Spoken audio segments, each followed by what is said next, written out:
Let me turn this down a second. Welcome to the Zachrilege cast. Reggie, beloved, you're back. I feel like it's only been maybe a couple of months, but we had an excuse to chat, so I figured I'd take advantage. How's it going, and where are you? Because you're usually an Atlanta guy, but you're not at home right now, right?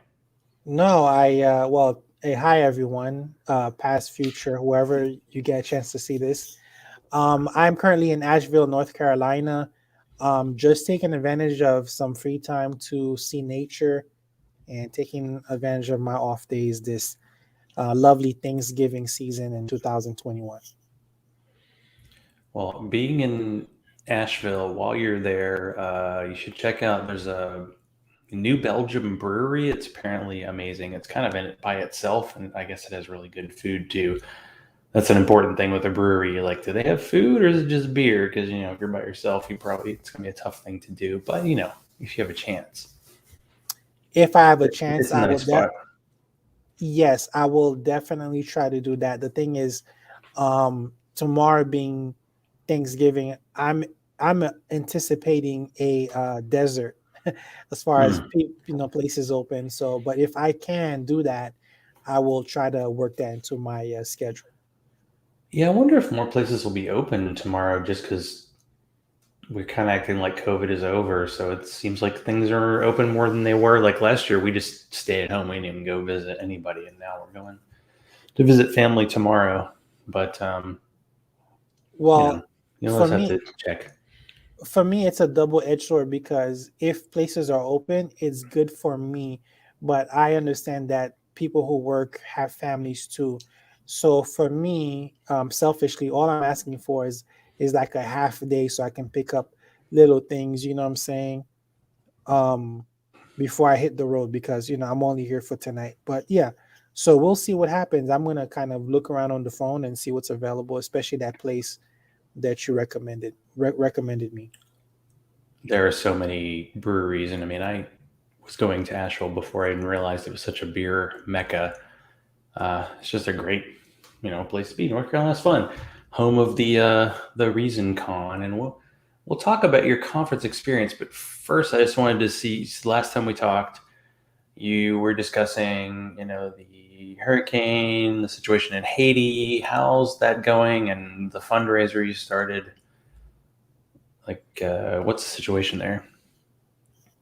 So right, I forgot the name of the hurricane that hit Haiti. It was followed by an earthquake, and before that, in That's right. July, the president got assassinated. So it was a very difficult summer. So I started a fundraiser. That was the first time that we were doing a fundraiser as Haitian free thinkers, and I think the Haitian free thinkers component raised like 1,000 something, almost $2,000. But Nice. I was able to get with Foundation Beyond Belief, and together, all together, with the different components, we raised over $10,000 actually. So that was super duper amazing, and that was a learning experience for me, just trying to see how that works, and I'm looking forward to contributing more in the future. And so that's what happened with that situation. Now, since Reggie doesn't have any beverages, I'll have to drink for two, but I got the Dragon's Milk Reserves, the first two of the year, the peanut butter and chocolate and vanilla. I did a cuvee. I put them together in one glass. Weird. No, I think that was the brand you had last time, if I remember correctly. It's possible. Yeah, I repeated myself. I see. Unlike you, when I go visit a different place, I went to Nashville a couple weeks ago. 2 weeks ago when we thought the Titans were good. Um, I'm and not gonna. I'm not gonna. I don't know if I'm allowed to make comments about that team. Oh, you're allowed. I'm wearing this shirt. Like I was wearing another shirt, but I was making mashed potatoes, and they were all over my shirt. So I said, the thing is, we're both kind of in this atheist community, and we can have positive, negative feelings about it, but it's our team. for better or worse. It's probably not the same as a sports team, but in terms of a sports team, like you pick them and you just kind of with them, win or loss. And I used to be absolutely devastated when my team lost, and they lost really badly. But 2 weeks ago, when I was in Nashville, they won, and I went and I got a bunch of Nashville beer because they have beer with more alcohol, plus they have more options or different options than we have here. But I just had this in the fridge, and I was like, I didn't want to open up one of those since I only had a few of them left. I was fortunate to go to Nashville. I passed by my son. I walked the bridge. I did everything this summer with the family, actually. And I didn't forget our conversations either with the Titans or the Nashville soccer team, the yellow squad. We will make our pilgrimage over there because it looks like nothing but good times. Yeah, the only downside, it's like, you're a Dolphins fan. I'm a Titans fan. The only problem is they play each other this year, but they play each other like the 2nd of January. So because of New Year's and all that, I don't think I'm going to be able to make it up for that. Although I have no idea. Like, the thing about this football season is it's like completely unpredictable. I Unpredictable mean, is before last week, the Titans had the best record in the league, and then they lost to one of the worst teams in the league. But they're still the top record in the AFC. So even though they look kind of man, they have issues. They have a lot of injuries, and you know, but they are in they're better winning. position. They're in better position than my team, but at the same time, like you're right, like nobody. I like the fact that Houston put up a fight, because you know you want to have a reason to show up, and it was a divisional game, and you saw what happened with Buffalo and Jacksonville. Jacksonville did not bow down and kiss Buffalo's ringless hand. They played, and that makes me feel good, even though Jacksonville's not my team, and I hate Buffalo. But it shows you that these players actually want to win, and I think that's a beautiful thing.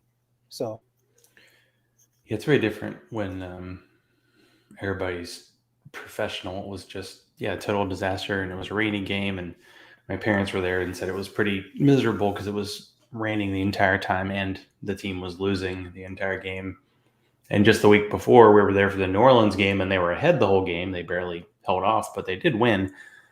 What I wanted to ask you, this isn't even on the sheet or any of the questions I have tonight. The NFL does like salute to the military thing. As like a veteran, what do you think about that? Because the NFL like kind of kisses the butt of the military, but it does it in the way that like the American public does, where they don't really care about the nitty gritty day to day stuff of what it's like to be a veteran, but they like to make a big show of it. So what do you think is like, someone who actually is a veteran? Because I can talk crap about it, but I don't, I well, wasn't involved. it's always good to feel appreciated. It's human nature, I think. Somebody appreciates you, it's a great thing. However, I think that it's obvious that the NFL is using the military as a it's like propaganda. It really is. I there was a time that I heard that you didn't have to do the national anthem. There was that big controversy with Colin Kaepernick and stuff like that. So I heard that back in the day there was no. I think It was they either didn't play it or they played it and the teams weren't on the field. But now it's like it's a big show. Like when I was there, they had the flyover, which I think the NFL has to pay for. So it's paid propaganda. Like at halftime of the game, they did like this kind of wounded warrior thing where a guy who had been involved in like an IED explosion and he had to have like his face reconstructed. Like he and a local like country group, like they wrote a song about what happened to him, and the band performed it at halftime, and it was this like heartwarming thing. But at the same time, it was like the reason this guy was in this situation was because our government decided to invade another country, because I think it was Iraq. I Um, I and it was was think just like he is like, yeah, I'm glad that the guy survived and they're able to make a good story out of it. But at the same time, like the reason why it actually happened is something that people should know about. I was thinking about it just today, man. I was thinking about what it is I would discuss on the Neil the 64 Atheist show, and part of my journey to atheism included my time in war, and I'm a peace lover, man. And you're right. We talk about critical thinking and all that, and I don't want to offend anyone when I'm telling my story, but honestly, like, we went over there over some false pretenses. There was, to my knowledge, that we still never found any weapons of mass destruction. And even if Iraq did have weapons of mass destruction, we have weapons of mass destruction. Some of our allies do too, and even some of our enemies. So you're right. I would not want to be physically scarred and get all this love, which is great, but I think peace is better than war. And I would rather be normal and not get all these props than to be marred. And trust me, I've been in combat. I've had IEDs explode next to me. It's a terrible thing. So, but yeah, the NFL is uses the military as a dog and pony show straight up. I mean, it's propaganda. So that's the way I feel about it. I mean, if you just want to see the way the wind is blowing, I attended the University of Missouri, and they just got bowl eligible. So I was looking at the bowls, and there's a bowl that's like sponsored by like a military, like an arms company, Northrop Grumman, one of those companies that's worth billions, and like they're sponsoring a bowl, and of course one of the service academies is going there, and it's like, that's kind of gross, but it's kind of the way it is. Like, should we be promoting companies that are just making money off the fact that we're just perpetual war? Like, we're having this big debate over like infrastructure, and no, it's all this money, and when it comes to the money for the, it's like, we just left Afghanistan, and everybody's like, no, we need to spend more money. It's like, for what? Yeah, the bowls. Ever since I started to get into college football, bowls were more sacred. They were less commercialized. Now everybody, it's like the Oprah meme. You get a bowl. You get a bowl. You get a bowl. Well, it used to have a It's name, like it was named after a flower. It was like the only one that still really has a name is like, it's the Rose Bowl, but it's presented by probably the company I work for. I don't know, some company like AT&T who's financing that OAN channel, which is awesome. But it is, yeah. Now they just have, like, actually Jimmy Kimmel's sponsoring a bowl, which is weird, and Barstool Sports, which is the like super right wing misogynist sports thing that everybody loves. Yeah, sports and bad stuff occasionally gets together, which is, probably why it's not as central as it used to be, but it's still a fun diversion. Another fun diversion is going to atheist conferences, which I was like, people still do that, but I reached out to you. I was like, oh, we haven't really gotten together since we both live in the same city. And you're like, well, I'm actually going to Austin. I'm like, wait, you're going to this conference? I wanted to, the main reason I had you on tonight, other than to just hang out, it was to talk about your experience. So, what was it? What made you decide to go to the Faithless Forum in Austin? well, ever since I heard of it, I was interested because it was a smaller, more intimate setting with people that really made interesting content. But COVID happened and it got delayed for 1 year. And you know how, like, when you can't get together, it makes it more precious. Um, I kept my tickets. Thomas kept updating everybody through the website and everything. And so when the opportunity came, I put in the days to get off, and I went, and it was a really good experience overall. So I went over there to see the stars of people I watch, and also learn from them. I mean, I want to get on their level and also to do a little bit of networking. I was able to do pretty much all of that, and so it was a good experience. Well, I mean, you're clearly on your level. You just have like a life. You have stuff going on, so it's harder to do to do content. Yeah, so the Faithless Forum, Thomas Westbrook of Holy Kool-Aid organized it. He lives, I guess he lives in Austin, or he lives close enough to it. Yeah, about half the people that I saw on that list, I wasn't familiar with. Like, I don't pay as much attention to like atheist YouTube, although I feel like atheist content I've kind of lost track of. So, were there some who were like the people that you saw that you were like getting all excited to see when you were there? Stephen Wolford, Rationality Rules, was the first person that I saw at the hotel. So my eyes got big like this. But I realized that, he was there with two guys. I'm assuming these were people that help him, because I think he's on the level right now that he might need to travel with people to like do editing and stuff like that. Like, he comes all the way from England. Um, so I didn't really like run up to him and shake his hand and, disturb his peace, if you will. So I went to my room, but I saw some other regular people that still made a big impact on my life, like um, the Thinking Atheist. His name is escaping right now.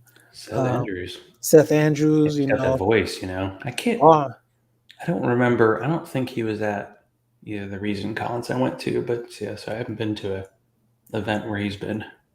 yeah, Seth goes to some of the bigger spaces from what I gather, but he's a really He's good in guy. Oklahoma, so he's kind of close, but still, yeah, it's a bit of a haul to get there.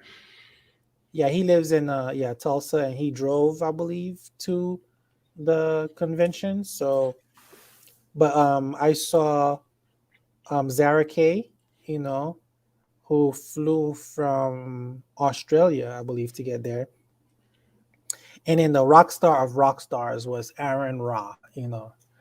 Aaron is just as advertised, just cool guy, smart, badass, walking with his boots. And so it was and then I saw Thomas. Thomas was working, he was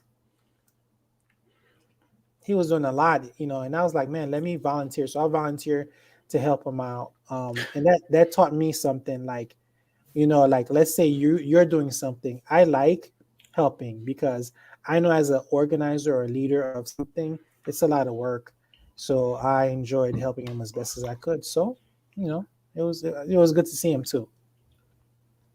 And now we actually get to see what he looks like because he actually appears on some of his videos because he kind of does like a video version or like an animated version of himself sometimes. So you're not always, but when he did that interview with Bart Ehrman, they were, no, actually they did, yeah. So you never know. It's like, do you see the real him? That's the difference. Like when I went to ReasonCon, everybody was like a podcaster. So you would see somebody, but then you'd hear their voice. You go, "Oh yeah, it's like Thomas Cecil and like cognitive dissonance guys. They were popular, and then scathing atheists were popular, and was it Thomas Smith? You know, some of the I don't know.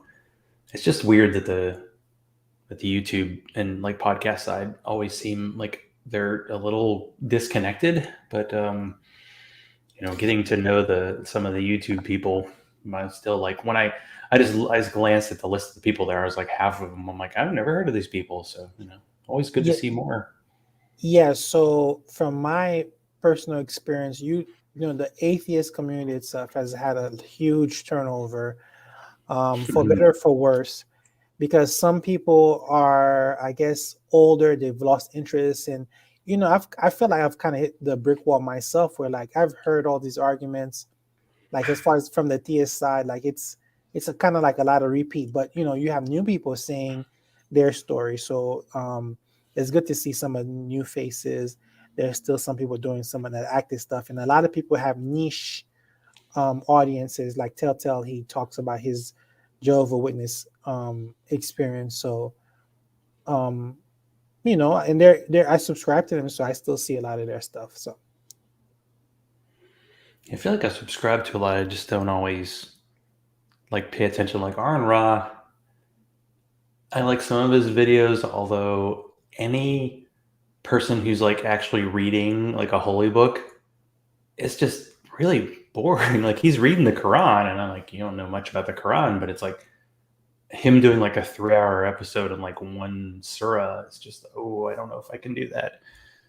But it's impressive that he's still kind of at it. So, okay, let me ask this about Aaron Ross. So, did you have a beer with him, or did you have any like hot food? Because he's like famous for having this iron stomach. Like he can handle really heavy. He likes this kind of beer, and he also likes super hot food that I think technically could be illegal.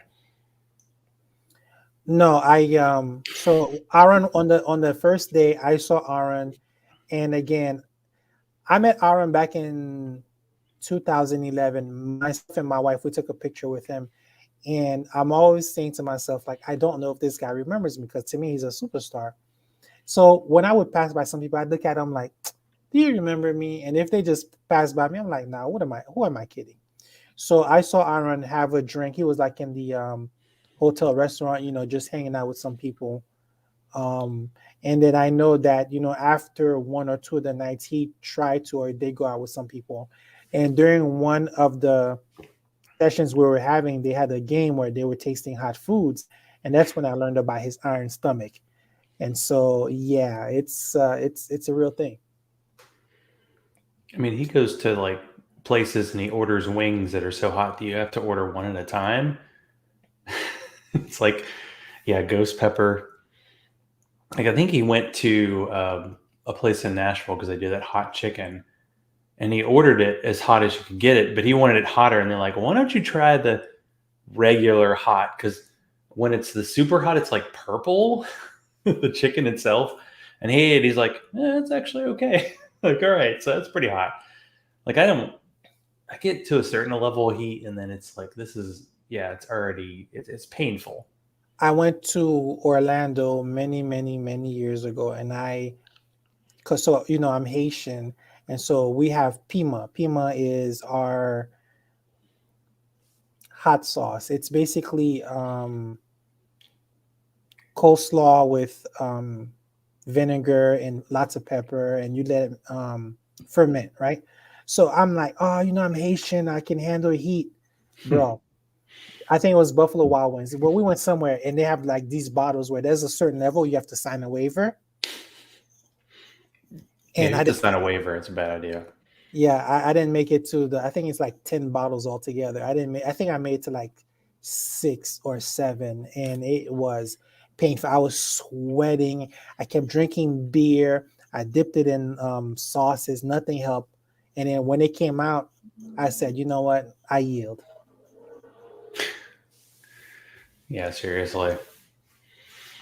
So was it because you mentioned like the first person you saw was Rationality Rules? Like he did a video a couple years ago that got big attention in the atheist community, basically saying that trans women had a unfair advantage in sports, and it got pretty destroyed, and it led to some people leaving the ACA, which made me kind of wonder how the ACA is doing. But did you know about the video, and did any of that stuff come up? I mean, it's been 2 years, so we kind of forget stuff quickly in this community. But I was just wondering if any of that was involved in the conference or when you were just talking with people. I knew about the video. I knew about the drama that it caused. I also knew that he, I guess, apologized for it, made like a video to kind of, I guess, correct whatever they said that he got wrong. I also know the damage that it caused, specifically with Tracy Harris. I know she left, I believe, um, mostly because of that, or it's related to that. I write her on Facebook sometimes. Uh, so yeah, that was the elephant in the room or a elephant in the room. But I spoke to Eric Murphy, who gave me an update on the ACA. He's not part of the ACA anymore, as well, if I remember correctly from what he said. So he's doing his own show called Skeptical Generation. So the library is currently closed and everybody's doing things remotely. Now, of course, COVID impacted a lot of stuff. So it's a perfect storm of different things that caused the ACA to be where it is now. But Stephen, he was in good spirits. When I did speak to him, because I had there's so much going on that I wanted to, talk to him and not be like, hey, remember what happened 2 years ago? No, it Yeah. was everybody I spoke to, I was respectful. I was like, hey, I know, you're doing your thing. My name is Reggie. Sometimes I would mention that I'm from Haitian Free Thinkers when I'm a fan of yours and I'm glad to meet you. And sometimes I say, hey, can I take a picture of you? And 99% of the people took pictures of me. So pretty much everybody did. And so, but yeah, I did talk about it, and it was acknowledged, and it is what it is. So Well, what are like some of the topics like they were talking about there? the first thing that on the Friday evening was Anthony Mag, Magnabosco. Magna Yeah, yeah, so he street did his preacher, right? Street epistemology, I think. Yeah. yeah, so he had Objectively Dan and him were there talking about how to do street SE for short. Um, and Objectively Dan, I didn't know, but Anthony spoke to him when he was still a believer, and that was one of the things that helped Dan become an atheist. Not the main thing he said, but that was an influence on him. So I learned a lot from that presentation because I feel like I need to be a better communicator because well, sometimes, yeah, I can be a little bit snarky, condescending in my mind. Like I know, like what I'm thinking in my mind, and sometimes it just comes out. Even I'm trying to be professional and respectful. So what I took from that is that it's something that I can learn to do. It's like a method, and they said, you can still be honest and try not to interject your bias or your feelings about it. So that was one thing. There was a panel on how to grow your YouTube audience, and that was very beneficial and interesting to me because I want to get back on that horse. We had games to kind of break the ice, including a hot sauce eating type of thing where Aaron Ra was part of that. Um, Sounds like a we bad idea. Yeah, we had a diversity panel as well. So that stood out to me because, you know, I think that undertone of what happened with rationality rules was not there, even though it wasn't spoken of as an example. But when they spoke about diversity, they spoke of like diversity of thought. Like are we becoming like an echo chamber? A woman who I met talked about white privilege, and I felt uncomfortable about that because she spoke loud and I forgot exactly what she said, but but that was brought up because some people I guess are concerned about that. um when Zara K spoke, she talked about next time when we have this, we would like to have more ex-Muslims there. Eric Murphy, who I didn't know was Latino, said that hopefully we have bigger representation of Latinos in the space. So that was the diversity panel. So those are the kind of things that we Yeah, touched I on. was wondering because like NanoCon and like ReasonCon, pretty white, pretty male. Is that still at a conference? Is that still the way it's represented? Yes, but I have no problem with that. And the reason why I have no problem with that is because if I were to be in Haiti, I might get 5 people. And the only reason why they're brown is because the country is majority brown. So atheism, as it was represented during the forum, is what it is because those communities may not be hearing about it. They may not be exposed. So the Latinos community, right? Like since I don't speak Spanish very well, like I would engage, Hmm. I would engage in that community. I would do content in Spanish. Maybe there's a YouTuber that I would show my support to, but I don't speak the language and I'm not in those spaces. And so when we do gather, the demographics that do hear about the stuff that we talk about tend to be what it is. So to me, it's just like, it's who's hearing the message, who's receptive to it. who has the means to travel, like I feel like I'm pretty privileged. I was able to take off, be in a nice hotel room, and I'm a Haitian guy, but I know I'm like if I was so focused on being a so-called minority, I'd be like, damn, where's the other Haitians? Well, I mean, do they even know that this is happening? And the other thing is, some people, well, I'm motivated to be part of the community, and some people may not be motivated to show up and drive and fly and spend their money. So you have all those factors. Yeah, it's tough. It does seem like white males do have the privilege to be able to do shows like this without maybe having a negative, impact on their lives, and then to have the financial flexibility. I'm just intrigued because I used to be. I always wanted to go to ReasonCon, and then I went, and then sadly in 2019 they were going to do it, and they didn't. And then I liked going to NanoCon, although I think that may have finally kicked the bucket because COVID kind of, I think the last time it was in 2019, maybe. I can't even remember, but I was like, yeah, what was the last time I went to a conference? I don't even know the last time I went to a local atheist group because, unfortunately, atheist groups are like religious groups. They tend to meet on Sundays, and you know what's going on Sundays? It's my holy day of football, so it's tough. Yeah, so it's the challenge that we have because the availability of your audience is what it is. The majority of people work a similar schedule to you. My schedule, and it's a challenge for me to do basic things. Like, I feel super guilty that I haven't supported Mandisa Thomas more. And I would tell her like, yeah, I do some stuff, but man, I just realized I just have to go above and beyond if I really want to be supportive. It's work for me just to know what's going on. Well, So it does depend. Like, because initially I was like, "Ooh, the next time there's a Black non-believers meeting in Atlanta, we should meet." But unfortunately, I think it's on Sunday afternoon, which I believe is a time when you work, so you can't go. I actually enjoyed it because it was a different experience going to the Black non-believers meeting because I was interviewing Mandisa, and I was the only white person there, and it was like, this is the first time I've been to an atheist space where I've been the only white person, and it's a totally different experience. It's like to hear it's a different community, and it's great, and it's great to be able to have that.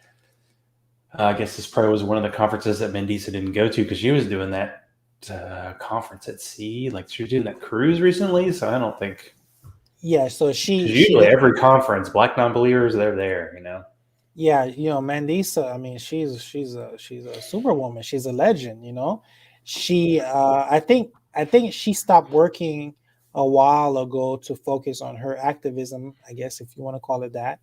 But so she has Mm-hmm. the capability, the passion, the drive, and she's human, so she also needs the support, but she does great work. So for me, I'm always trying to balance my situation because the reality is when I have some off time, normally I'm doing stuff with the kids and the wife, and so I'm doing what I'm doing now because they happen to be in Florida. But going back to conferences and everything, I try to go whenever possible. So just FYI, the American Atheist Convention was Oh, supposed yeah, to it's be coming to Atlanta, right? Next year, isn't it's that coming right? to Atlanta in next year, and I should then know like when that is, just so I can it's in get April. prepared. Because I know a lot of people were coming, and I'm like, well, if it's going to be in Atlanta, like it always seems like American Atheist is always in a kind of, well, Georgia's kind of, they're trying to make themselves by law a red state again. So yeah, we'll see. But Atlanta, it's good that they're coming. Yeah, so they're going to be in Atlanta in early April, right around It's always Easter. Easter, right? Yeah, I think around Easter time. And then they were supposed to be in Phoenix, which I was supposed to go to that, but COVID got in the way and also the riots of the summer. By the way, I think there was a verdict today in the Ahmaud Arbery trial. Just throwing that out there because that affects me because I'm a police officer, as you know. Yeah, I mean, I was actually, after the Rittenhouse thing, I was kind of worried that there wasn't going to be a guilty verdict, and then there was, and I was kind of like, okay, maybe there's a little justice. Yeah, you're in law enforcement. What do you think it's going to be like? Like, where are you in relation to where this? Because I don't even remember exactly where the shooting happened. The shooting It's for Rashad Brooks. Arbery, yeah. Oh, Arbery. Arbery Hmm. happened in South Georgia. I forgot the name of the town, so it's way away from Yeah, I didn't think Atlanta. it was Atlanta, but I knew it was Georgia. Yeah, it was Might in have been South. where um, No Illusions lives. It's like close to there. Uh, Um, yeah, so that happened in South Georgia, but I'm part of a chat group for work, and then I heard the verdict as I was doing my thing, going up this mountain. So so that's just the reality. But going back to the convention, so you have American Atheists in Atlanta, so that's like almost no excuses because we live there. I'm already gonna put in my time so I can go ahead and attend that, and I'm hoping to go to Phoenix for 2023 because I've never been to an American Atheist event. So yeah. And as far as NanoCon, that's where we met in Nashville. That was a great time, by the way. I don't know the status of that. We when I went to Nashville last time, I actually passed by the church that we had the conference in, and I showed my wife, and hmm. it was just so funny that we're having these events at churches. But it is what it is. But I don't know the status of it. It That was a one, very I'm trying to remember the actual it was on not quite humanist church, but it was very, yeah, not evangelical. But then they were trying to do it at a school, and then I think they had to switch it at the last minute. But the last one they did, I think, was at a school. But it was really weird because it had like the podcaster thing, and I was on it, and there were like 5 people in the audience, and it was like almost as many people on the stage. Like you could tell it wasn't quite as well attended the last one I went to, which was. It just seems like it's kind of fallen off, like in general. I think just like atheist content, strictly atheist content, people do get tired of it, and then they move on to what's next, and then channels like Rationality Rules can get in trouble because they talk about social justice stuff and maybe not as well informed as they could be sometimes. But then again, people don't want to move on. Like they don't want to talk about anything else. And it's tough when shows are just kind of constantly treading over the same area. So maybe that's been an issue. It's just a bunch of different things have happened and it's made the community tougher. But I do.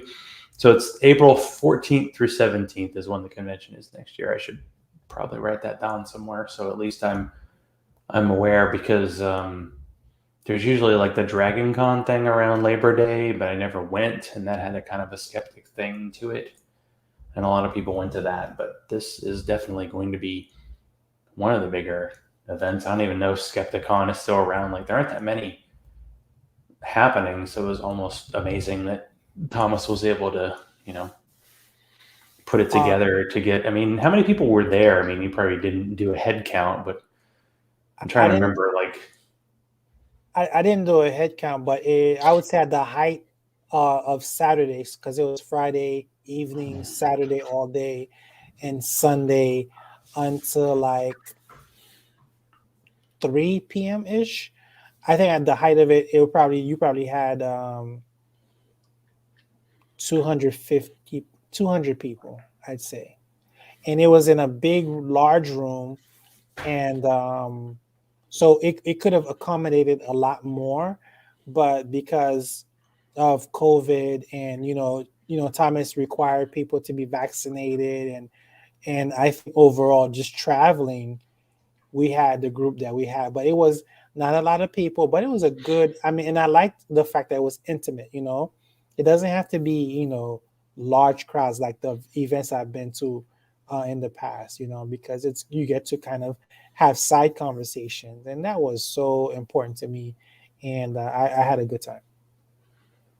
I mean, that was the thing. Like, I've always made the comment that I thought, when I went to ReasonCon, there were some people I actually wanted to see talk, But most of the people who were there, that was like their chance to hang out. So they didn't actually see any of the talks. They just were hanging out with other people. And the hangout time was more important than anything else. So that's what I'd probably look forward to the most about, an event happening in Atlanta, just getting a bunch of people from around the country, and then, yeah, finding some podcast people or some YouTube people that or just, friends like Corey in Jacksonville. Like she and her husband are probably coming up, and I haven't seen them since, oh gosh, the first I think Reason Con I went to. So it's been a while. Yes, Some of so these people we used to see each other. Maybe we go to, like, it was great when NanoCon was there because it was some of the people you could see, and it was sort of central because Nashville's sort of in the middle of the country, so more people can get there. And gone to events in like Chattanooga. Strangely, I don't know how they figured out with Reason Con, because Hickory, North Carolina, that's like an hour or two from where you are, and it's a small town, but it got everybody there when it was a thing. And it seems like Skepticon's sort of like that. American Atheist is kind of like that. And then there are other, like, sort of other groups, like American Humanists, but there aren't, the ones that just get a bunch of people there. So hopefully it'll all work out. yeah, everything is changing. The world is changing right now. I think Hmm. the preeminent thing that affects believers and unbelievers alike is COVID, number one, and whatever political thing is in flavor right now. And we all gotta deal with that. I think religion is always there. It's always gonna be there, most likely. But our concerns is just getting out there and getting back to normal, and then we'll see what happens after that. Yeah, just got shot number 3 today. So Oh, you did? very easy to, went to a CVS. I had to go to like Gainesville, which is like an hour from where I live, when I got the first shot, because it was really hard to get, and then it became really easy to get. And then when it was time for the booster, it was like, yeah, a place 10 minutes from where we live. And it was very, like, they said they were going to ask for all this ID, but they were just like, you know, took us in, gave us the shot, went home, feel okay. Arm's a little sore, but that's about it. No Yeah, special microchip yet. right. That's another topic that gets a variety of responses even within the secular community. But I'm good for you for getting the booster. I got the flu shot for the season. That was the last shot that I got from Kroger, my local Kroger. So I have to find where to get the booster, because I will probably get the booster as well.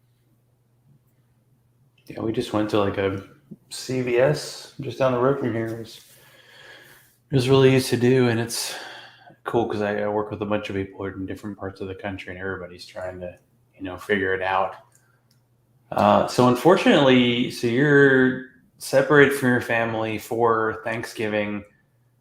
Have you totally, like, bought in, to the American traditions of Thanksgiving, or do you combine anything from Haiti when it comes to this holiday? Thanksgiving is one of my favorite holidays ever since forever. The only caveat would be when you actually learn the history of it. It's kind of like It's it's a bit kind of of an mess. issue, yeah.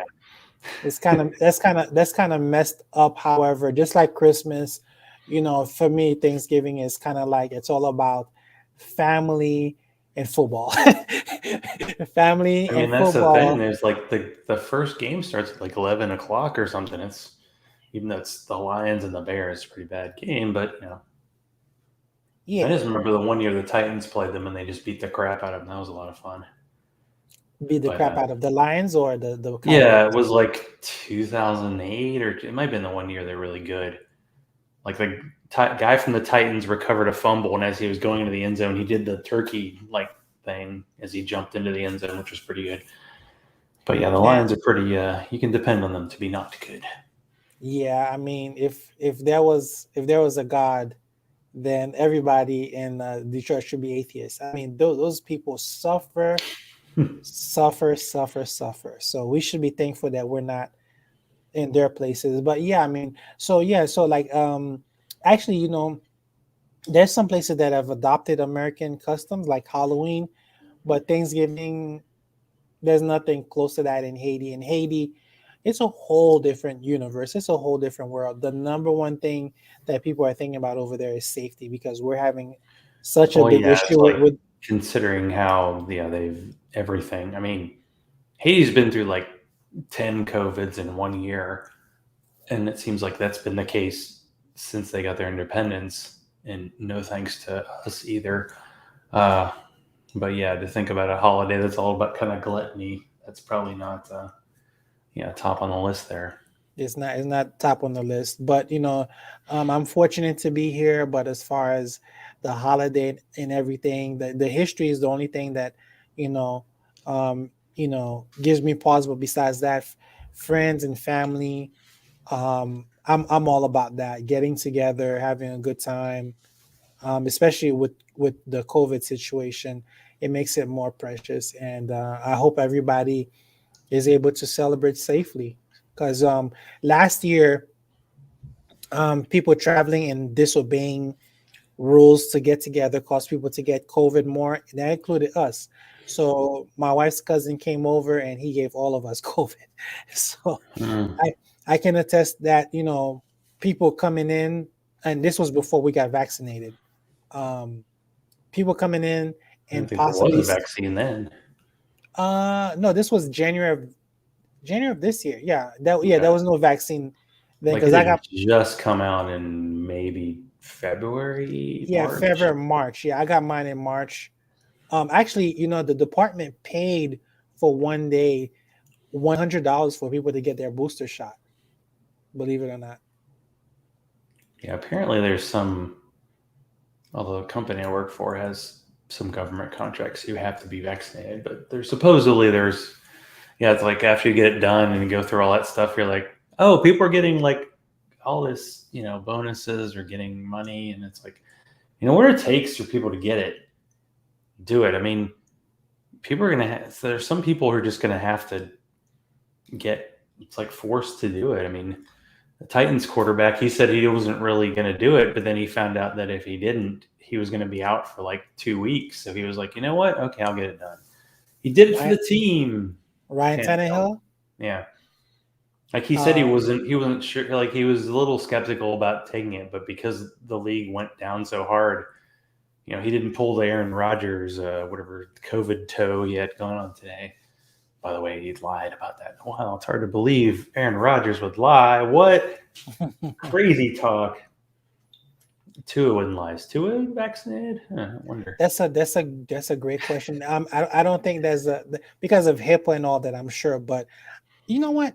I don't HIPAA is know. not HIPAA. This is a total made up thing. Someone came up with like anyone who says, "Oh, it's a privacy thing," they don't want to tell you that they're not vaccinated. The best part is like, so Marjorie Taylor Greene is from. Well, she's not really from, but she won the election just north of where we are or where we live. She's been fined like $2,500 for not wearing a mask. Someone took a picture of her at an airport. And she was wearing a mask. It's performative, like so for so many people, and people are actually like treating it like it's a game. And so many Americans have died, and nobody realizes. Like, I don't know if you had any like long term. They talk about long COVID, like any issues because of that, like any breathing or anything has affected you at all, or are you pretty much normal? Me, I think there's one lingering effect, and I'm not sure what caused it. I'm assuming it's COVID. Now, like all of a sudden, and it wasn't like as soon as I got COVID. When I taste, I believe it's peanut oil, it tastes metallic, and I heard that some people have Hmm. I like know an there are taste and smell issues. yeah, taste and smell issues, but that's the only thing. And I'm not sure if it's due to COVID, to be honest with you, because it kind of just happened one day. Um, but beside that, I'm okay. I've taken my 2 shots. Um, the I think I take Johnson and Johnson, and that's the question I was going to ask you. When you take your booster, do you have to keep the the same company, if you will, like or I've can you heard cross? it's recommended to take the same one, but you can mix. Like I did Pfizer all three times, and I feel like Pfizer is the one that has the less like. I feel like with Moderna, people have had some side effects from the shot itself, but I feel like I might have been a little warm. But today it's like when you get a flu shot. It's like my arm's sore because I had a needle poked in my arm, and that's it. So that's good. You know what I think would help with your taste issue? I think you just need to get some of that hot sauce that Aaron Ra's eating. If Yeah, you have that, you won't taste anything for the rest of your life. So it's just blow it out right there. he actually pulled out. I heard him talk about this, like you said, this thing that's super super hot, and I was kind of like nearby him, and I was like, I mean, you're a trooper, man. You're amazing. But I knew from my Orlando experience that I'm not in that realm anymore because I have my limit. I found my limit, and it's fine with me. So, but great for Aaron Ra because he's so awesome. Like the next day, like Saturday morning, dude came out in a pirate costume. Yeah, the thing about Aaron Ra, it's like over the course of the time we've both been like in this community, there've been a lot of people that you probably put on a pedestal, and now you're like, God, why did I do that? And Aaron Ra is always he is who he is, and it's not in a way where he would ever make anybody feel bad, but he just keeps on trucking in a way, and I think he's a university beloved and for good reason. And yeah, I think I'd like to. Yeah, I could go with him maybe on a really strong like barrel aged stout, but the hot stuff, I don't think so. You Yeah, have I to know your mean, own limitations. That's really the key to everything. you have to know your limitations, and besides that, it's a great situation just to be around people who, for me, like I said, you listen to or you know their work, and it's good to see them live. And yeah, I felt the natural urge to sweat them, and but talking to them and seeing them, yeah, they are humans, and it's you don't have to necessarily put them on the pedestal, but that's what happens when you see people from afar. Yeah. I don't think there's anything wrong with that. I mean, just over time, your tastes change and people's tastes change, and I'm sure it was weird for the people at these conferences who are like, yeah, constantly being besieged because they're very popular, but it's popular in such a weird niche that that's interesting. But so how much pestering will I have to do to get you rolling again with Haitian freethinkers? Not much, because as soon as I came from, especially the presentation about getting started, just to do it, I was like, I have no excuse. I just have to be disciplined and just to do it and not worry about messing up. So, having said all that, by December I should be back on the horse, because what's going on is this. So, December 28th should be on the Neil 604 show, even though that's not a Haitian free thinkers thing, but it's just kind of like promotion of a sorts.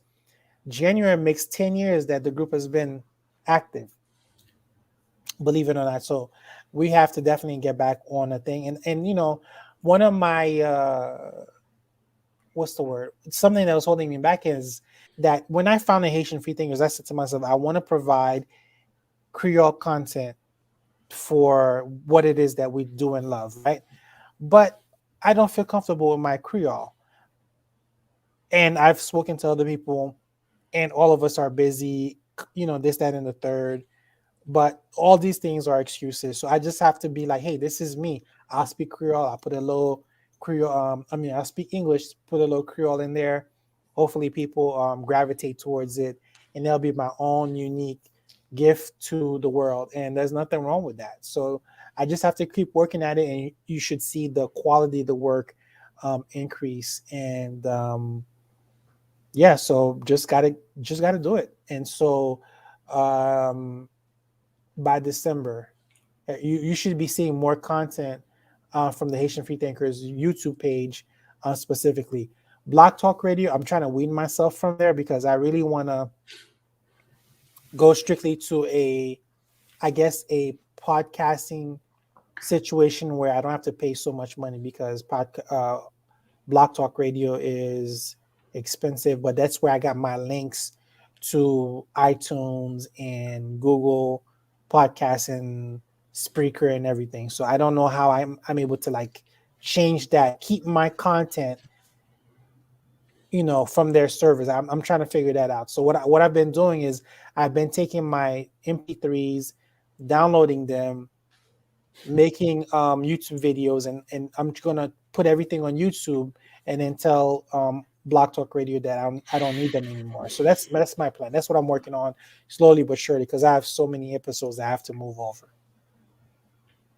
Yeah, it's a lot of work. Well, thanks for being back on. Thanks for talking about Faithless Forum, and let's see you on 604, and then Asian Freethinkers are back. Excellent. And listen, thank Go you for Dolphins. everything.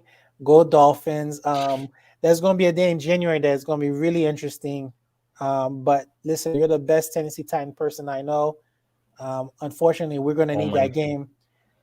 Could be. Yeah. 2 is rough. We're going to need that game more than you guys. That's all I'm going to say. So we shall see. Well, thanks, Reggie, for being back on. Yeah, no problem. Say hi to everybody for me. You're awesome. And let's keep the good work going. Exactly. Oh. All right. So I'm gonna go back downstairs, get my drink.